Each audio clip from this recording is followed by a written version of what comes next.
Phoenix with a forecast update from the National Weather Service. Meteorologist Jared Heil. On this Sunday evening, getting right into things this afternoon and evening, we do have quite a bit of activity across the southwest for the time of year. In fact, a couple disturbances are going to keep us with some active weather around here. So here is the current setup.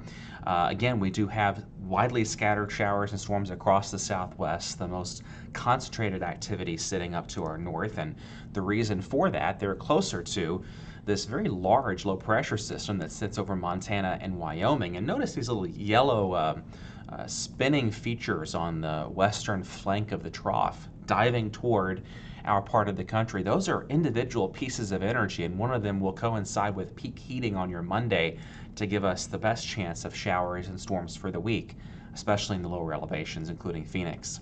Not everyone's going to see rain in this pattern. You can see what's going on to our north, even where they're seeing more clouds and showers. Not all areas have been seeing rain, even as far north as Utah. Dew point trends over the next few days, holding in the 50s.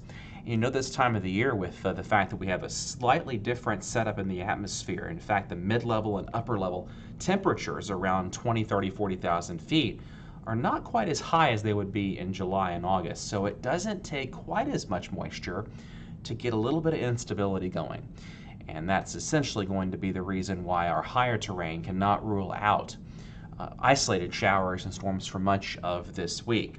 In terms of Monday, tomorrow, here's what we're expecting at this point in time. Notice in that yellow shaded area on the map from Phoenix out to the Colorado Valley, a 10 to 30% chance of showers and storms. That goes up to a 20 to 40% chance in that orange shaded area, roughly from Prescott, Sedona, Payson down through Globe.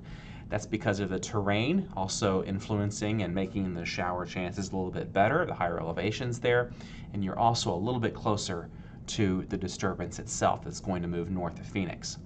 But still, for Phoenix, we do expect to see a few showers and storms around, and any of these could produce an outflow boundary with gusty winds out of the northwest tomorrow evening. The strongest storms could produce a wind gust of 40 to 45, locally 50 miles per hour tomorrow. So don't be surprised if you see a couple of locations with some active weather on our Monday. This is the weather risk outlook for the rest of the week, and notice most days are focusing the higher terrain areas in terms of the chances for showers and storms. But Monday is the exception, where more of the region in the lower terrain, in the lower deserts, could see that best opportunity for a few showers and storms. Now, this is one of the model plots that we have here at the Weather Service, showing kind of an average of where the rain areas should be focused for the next several days to come.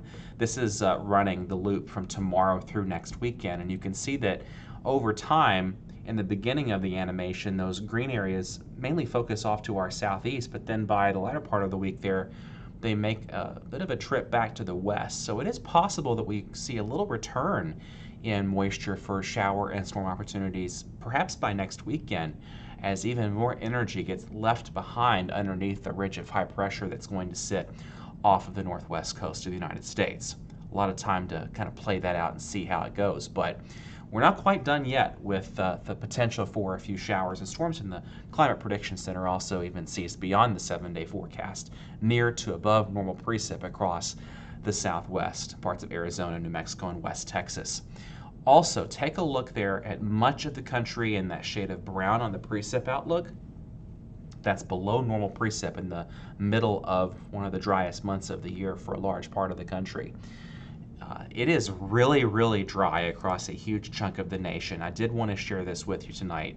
Take a look here. 75% of the country right now, a full 3/4 of the nation, is either abnormally dry or in drought status.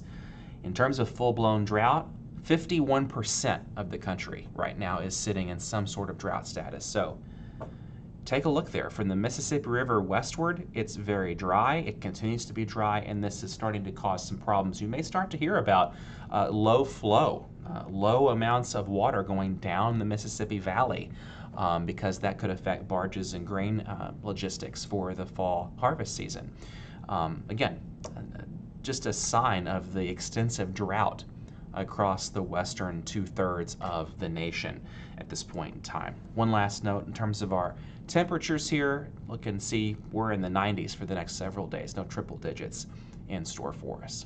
Have a great night and a great week out there from all of us here at the NWS Phoenix.